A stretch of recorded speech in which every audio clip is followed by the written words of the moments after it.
Assalamualaikum warahmatullahi wabarakatuh. Kita mulai lagi dengan Pioneer Indonesia.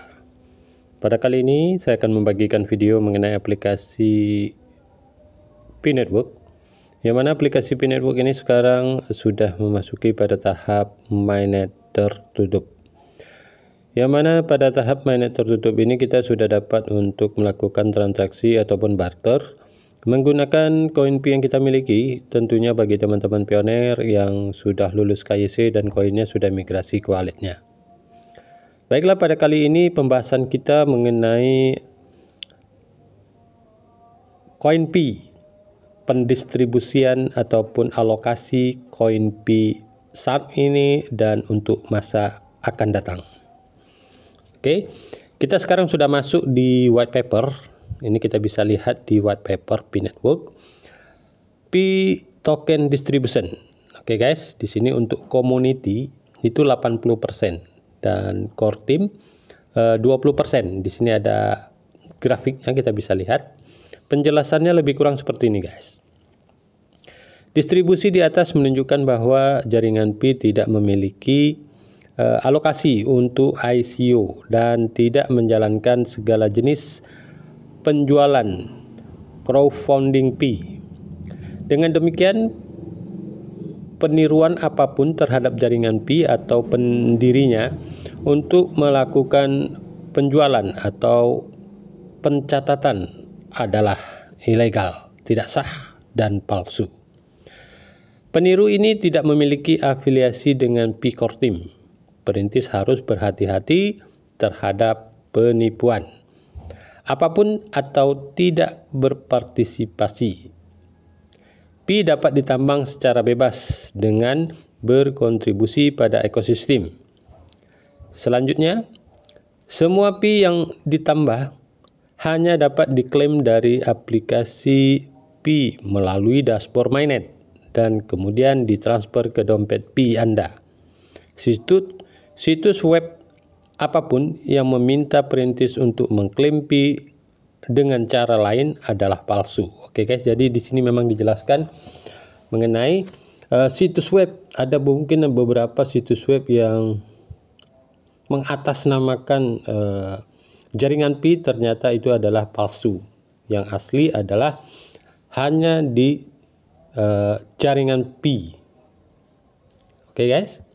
Selanjutnya 80% pasokan komunitas selanjutnya dibagi menjadi 65% dialokasikan untuk semua hadiah penambangan perintis di masa lalu dan masa depan di alamat sekian di mainnet.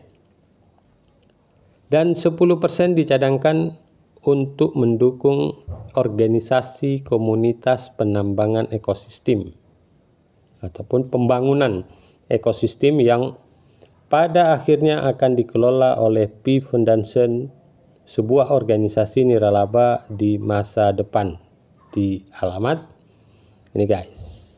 Dan yang 5%-nya dicadangkan untuk kumpulan likuiditas untuk menyediakan likuiditas bagi pioner dan pengembang di ekosistem P di alamat sekian. Kita bisa lihat total tabel berikut menggambarkan distribusi pasokan masyarakat.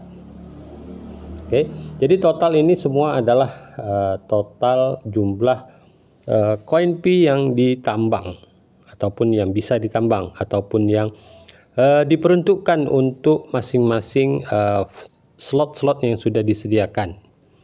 Seperti ini, pre-mainnet mining reward 20 million P.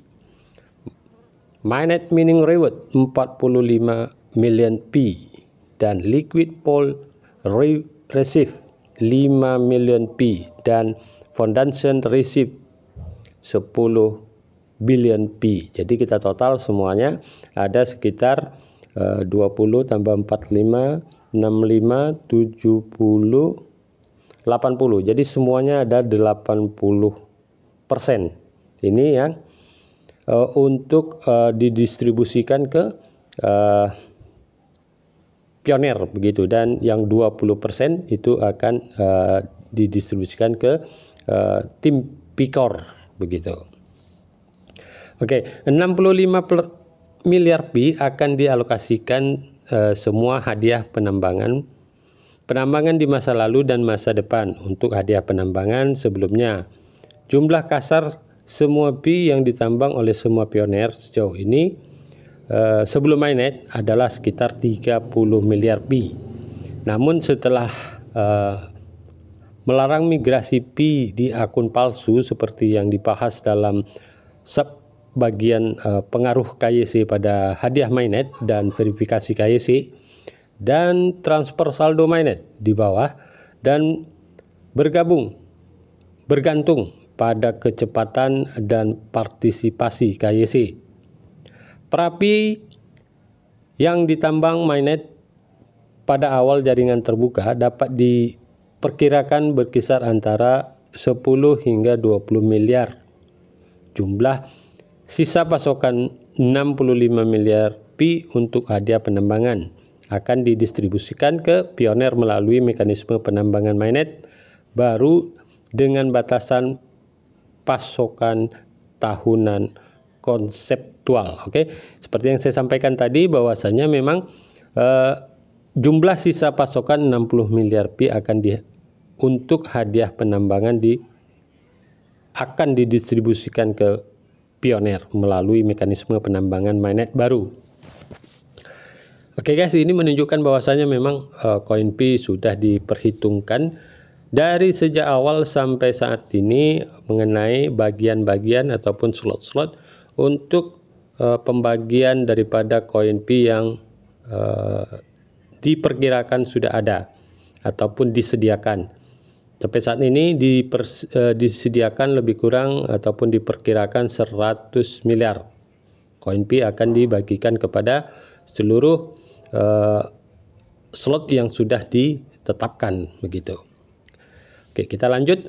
Batas pasokan tahunan tersebut akan ditentukan berdasarkan formula. Penurunan batas tahunan dapat dihitung dengan dasar yang lebih terperinci seperti per hari atau periode waktu yang bahkan lebih kecil secara dinamis, tergantung pada faktor-faktor seperti rasio penguncian dan pasokan jaringan yang tersisa pada saat itu. Perhitungan batas pasokan seperti itu berdasarkan periode waktu granular membantu mencapai kurva alokasi yang lebih baik dan lebih lancar sepanjang waktu. Demi kesederhanaan di sini, misalkan zaman waktu adalah tahunan, rumus penurunan berarti bahwa batas pasokan tahunan untuk tahun pertama penambangan mainnet baru akan lebih tinggi daripada tahun kedua, dan tahun kedua lebih tinggi dari tahun ketiga, dan seterusnya. Ini seperti yang kita ketahui memang pada saat ini setiap bulan itu sudah cukup jelas kita diinformasikan bahwasanya setiap bulan kita akan penurunan, boleh dibilang segitu, penurunan kecepatan penambangan itu selalu diinformasikan kepada kita melalui aplikasi di dashboard kita.